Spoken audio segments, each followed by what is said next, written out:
ones, empaths. The narcissist that was involved in your life is in a conundrum, right? They thought they had the picture perfect world that they were going into, that they were going to make this transition into, you know? They saw this new supply when you guys were still together. You know, they saw this new supply. They started kindling with this new supply. And they believed this new supply would provide everything, all of their wants, needs, and desires.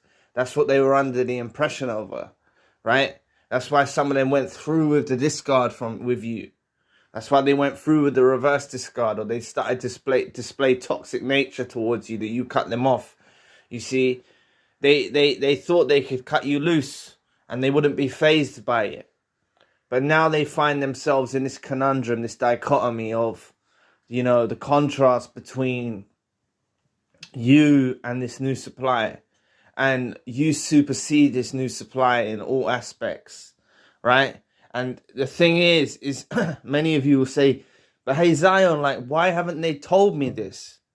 You know, they're not going to tell you this.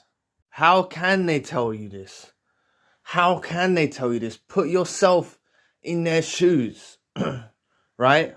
Put yourself in their shoes. I rarely say this, but you've got to.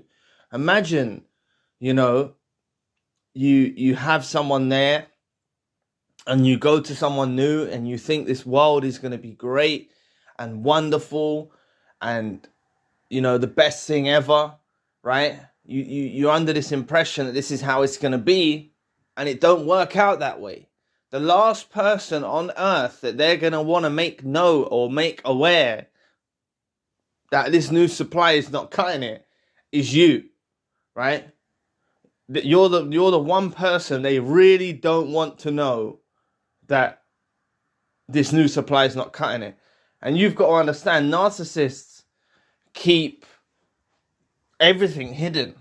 You know, ultimately, you never knew them. No one knows them. Their families don't know them. Their colleagues at work don't know them. Their friends don't know them. You know, no one knows them.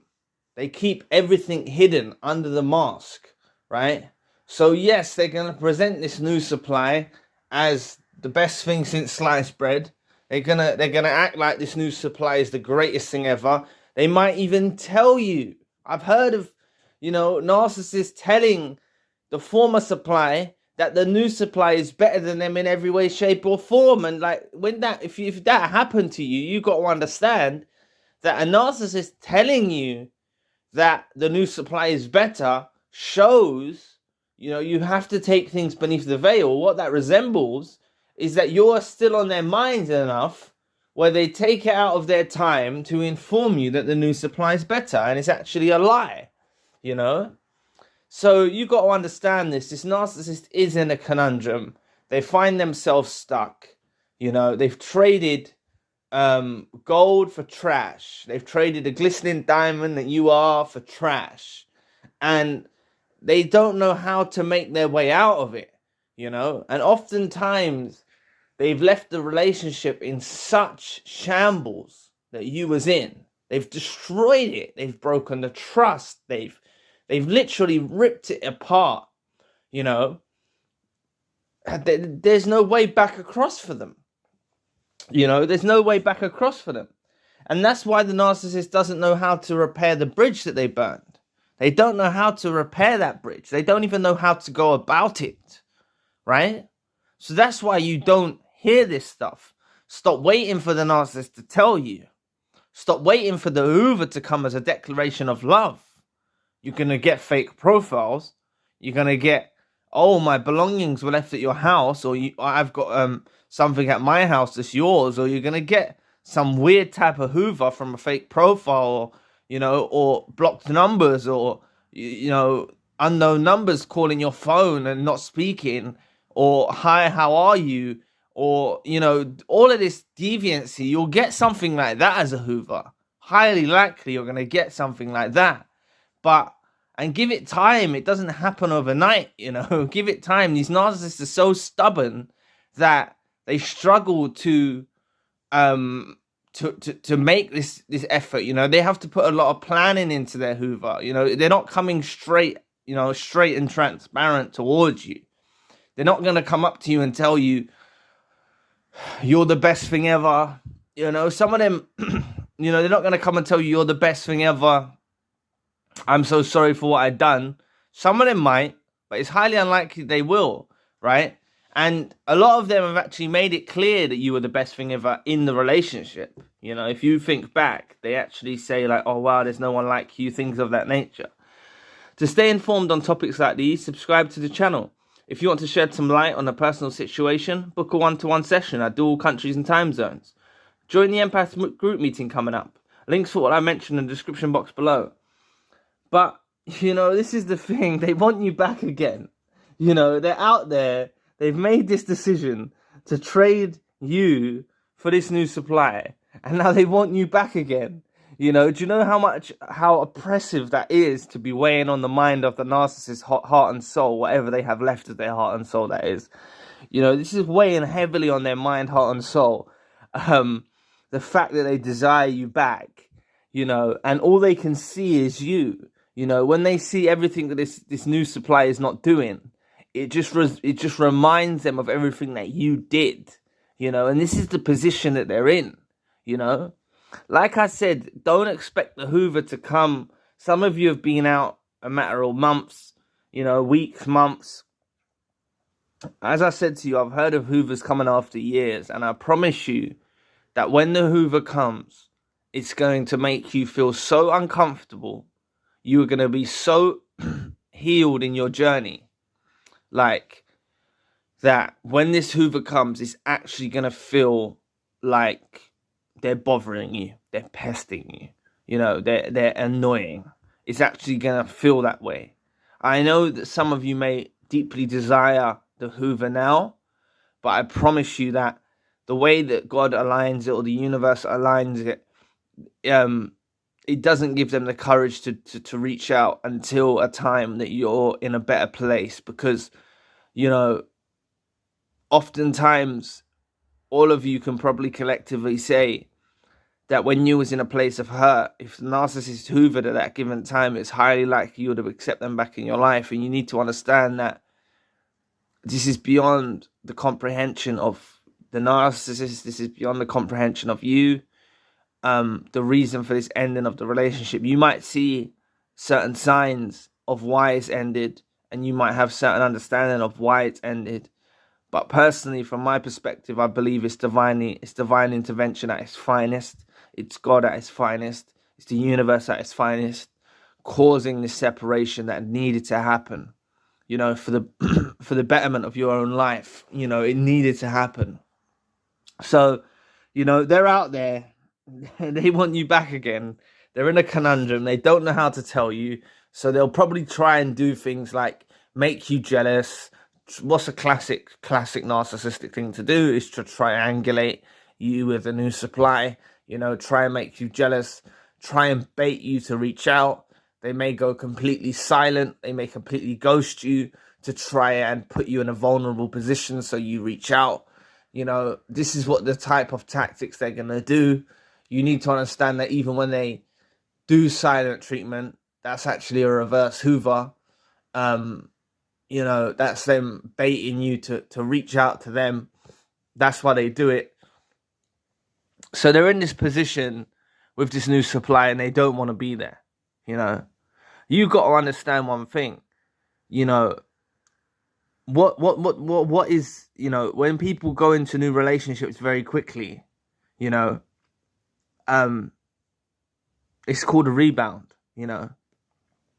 And although they may have got into the relationship with you very quickly, you're very different. You know, they knew you as an upgrade. They knew you as different from the rest. They often, during the love bomb phase, they actually told you these things. And these things are not untrue. They saw a lot of beauty in you and a lot of positive qualities in your character. And some of them would have brought this to your attention. They would have given you clear indications that you are something different from whatever they've experienced, you know. But you know how it is. If you went back out there today, tonight, and went on a date in an airport, went out and met someone in the street, it's highly likely they're going to be toxic as hell, narcissistic, sociopath, psychopath. This is what they run into. They run into trouble themselves as well. And I know some of you might not even wish misery for them, and you might wish the best for them. And that's great for you if you wish the best for them. You know, that's you creating peace with yourself and stuff like that. But honestly, it's not going to work out that way. You know, the way karma works, you know, they've done things wrong to you. You know, I'm not saying they're going to have, you know, that you know, it's complete punishment, but it's going to be a punishment psychologically, wearing them down, you know, in their minds. The fact that they want you but can't have you. Like, that's how the karma is going to affect them. You know, the way that you go on with your life, the way that you progress and ascend and develop and grow, you know, and become a better version of yourself. And they lose out on that chance to be with the better version of you. You know, this is their karma. You know, the way that they don't want to be with the new supplier and they see you getting better because they're keeping watch on you, you know. So just understand that this narcissist wants you back again, and the narcissist doesn't know how to repair the bridge. They're planning on it. They're ruminating about it. How do they navigate back to you? How do they draw you out? How do they bait you? How do they make some form of connection with you? You know, this is what they're going to be. This is what they're going to be trying to decipher in their minds and ruminating about how they can try and do something to get you back in their lives. This is what they're going to be going over and over in their minds, you know, and this can go on for long periods of time, even years. And I promise you, by the time the Hoover comes, you're not going to want to Hoover. It's going to make you feel sick. It's going to make you feel weird. You might not even reply to the Hoover. You might just tell them to go away. You know, the Hoover, when it comes, by the time they do it, it's going to make you feel sick and you're not going to want it. You know, I promise you. So don't wait on the Hoover. You know, it's going to come at the weirdest time. It's going to be something weird. You know, it's deranged. The Hoovers I've heard people go through are deranged. It's always weird stuff, like driving past their house, or hi, how are you? Or you left something at my house, or block number phone calls, or things like that. That's what's going to be, you know, that's how the Hoover's going to come. And remember, these Hoovers are a temperament checker. They're running an assessment to see if you're over them or not. That's what the Hoover's all about, to see if you're over them or not. No, it's not a declaration of love. I need to make you understand that. It's not a declaration of love. It's to see if you've got over them, to see if you've healed enough, to see where you're at on your journey. That's what it is. They're running an analysis and an assessment on you. So just understand, this narcissist wants you back again. They're in a conundrum and they don't know how to build the bridge back across to you. So anyway, enhance your experience. Get access to exclusive unseen videos and personal video requests. There's a 3-day free trial and can be cancelled at any time by going to your account page. Thanks for listening today. Please press the like and the subscribe button. If you want to donate, you don't have to, but if you'd like to support the channel, you can. Links in the description box below. For more narcissism-based content, check out our other channel, links in the description box. Please visit the forums. One of them is Tips to Heal, and I'd love to find out what helps you on your journey. Please book a healing session with me if you need advice or some light shed on your situation. The Empath Monthly group meeting is coming up at the end of the month. Limited space is available. There's a WhatsApp group for survivors to stay in touch. I'm also doing email consultations if you need a plan of action. The links for all I've mentioned are in the description box below. If you'd like to know more about the narcissist's expected worst for you, click this video here. So anyway, I'll be back with another video soon. Peace.